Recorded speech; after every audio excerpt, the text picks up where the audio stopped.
मित्रांनो, आपल्याला असे मस्त कुरकुरीत मासे कसे तळायचे आपण पाहणार आहोत.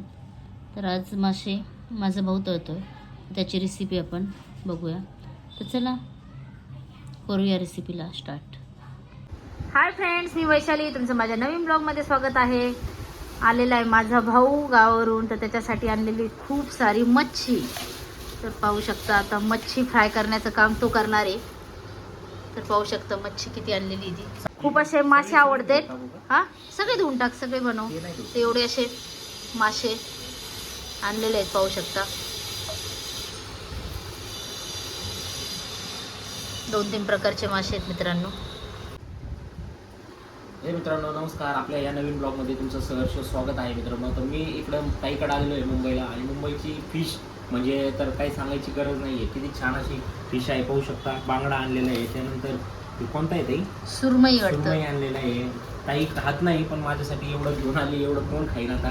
पण चला मित्रांनो, आपण बनवतो. आणि ताई बनवणार नाही आहे, मीच बनवणार आहे सर्व काही. तर तुम्हाला या व्हिडिओच्या माध्यमातून एक रेसिपी पण शेअर करतो. तुम्ही हा व्हिडिओ नक्की पूर्णतः पहा. तर मित्रांनो, सर्वप्रथम आपण आता सर्व काही आपण हे मासे आपले धुवून घेऊयात, आणि मग पुढे तुम्ही ब्लॉगला कंटिन्यू राहा. स्वच्छ धुवून झालेली आहे दोन्ही पण. मित्रांनो, मासे फ्राय करण्यासाठी अद्रक लसूणची पेस्ट घेतलेली, इथं मसाला घेतलेला आहे. त्याच्यामध्ये थोडासा घरगुती मसाला हळद टाकून घेऊया आपण. आता घरगुती बनवलेला मसाला टाकून घेऊया. त्याच्यामध्ये आपण आता हळद टाकून घेऊ. बस करे ते सगळं मिक्स करून घ्यायचं आहे. याच्यामध्ये आता गव्हाचं पीठ मिक्स करायचं आहे आपल्याला थोडंसं. प्रत्येकाची मच्छी फ्राय करण्याची पद्धत वेगवेगळी असते मित्रांनो. आणि याच्यामध्ये आता थोडंसं आपल्याला मीठ टाकायचं आहे. मीठ थोडंसं टाकायचं आहे, मासे ऑलरेडी खारट असतात.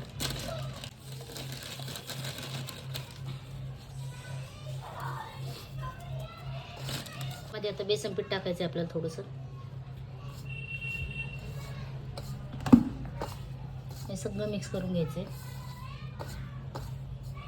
तेच आपण लिंबाचा रस टाकलेला आहे, थोडंसं याच्यामध्ये पण टाकून घेतला आहे. मिक्स करून घ्यायचं आहे आपल्याला.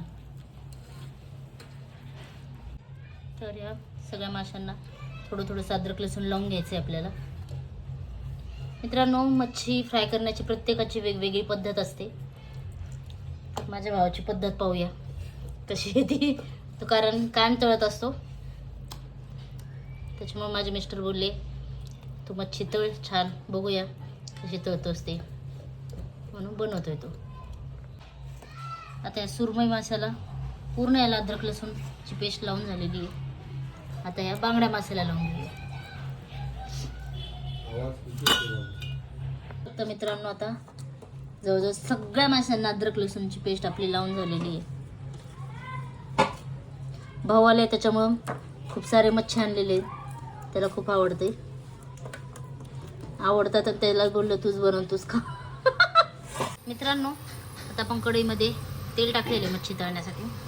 त्याच्यामध्ये आपल्याला आता एक एक करून मासा त्याच्यामध्ये तळायला टाकायचा आहे. टाक. इथे रवा पण घेतलेला आपण थोडासा. तर चला आपण आपलं तेल पण तापलेलं आहे, तळून घेऊया. पहिला त्याला मसाला लावून घेतलेला आहे रव्यामध्ये, रवा पण लावून घेतलेला आहे थोडासा. तर तेलामध्ये सोडून घेतलेला आहे.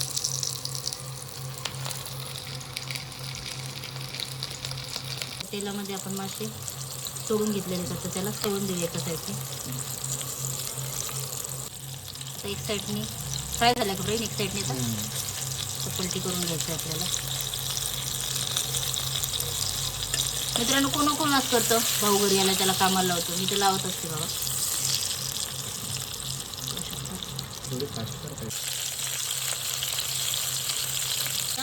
मासे आपले मस्त पिकेचा फ्राय झालेले, तर आपण आता त्याला काढून घेऊया.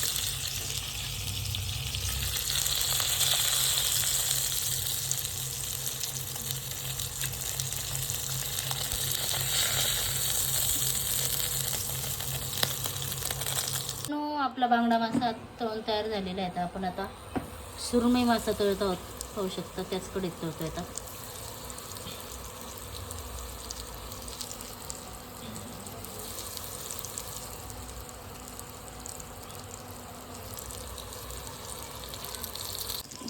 मासा पण पलटी करूया.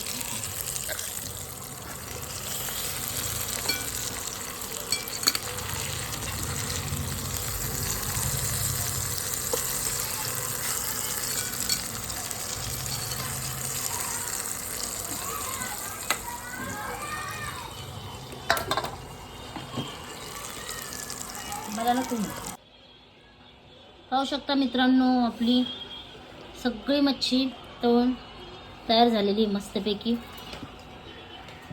आणि माझ्या सगळी मच्छी तळली. तर तुम्हाला त्याची रेसिपी आवडली तर नक्की ट्राय करा.